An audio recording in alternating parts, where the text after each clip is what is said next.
Memang aku koyak lah babe, memang aku penat gila. Aku jalan kaki agak jauh juga lah, lebih kurang 7 kilo lah. Kiranya aku kena patah balik tau daripada train station tu. Lalu balik bus station and then aku jalan baliklah ke depan lah. Kat situ laluan memang laluan sempit dan kiri kanan dia macam ladang lah kan. Kiri kanan ladang, so memang kereta tak banyak and everything.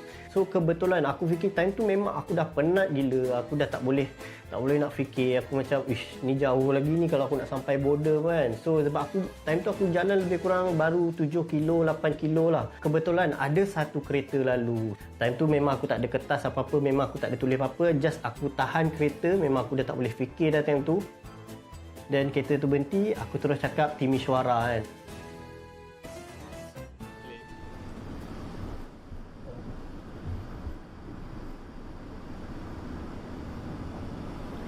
I'm about to think what's another option I can do to get to Timisoara, you know.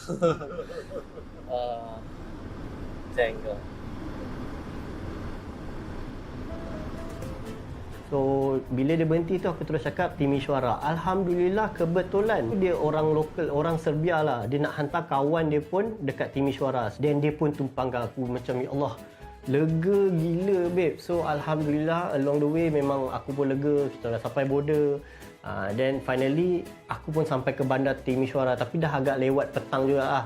So bila aku sampai situ, aku pun duduk minum lah kejap dengan kawan orang tu tadi tu kan. So kita borak-borak.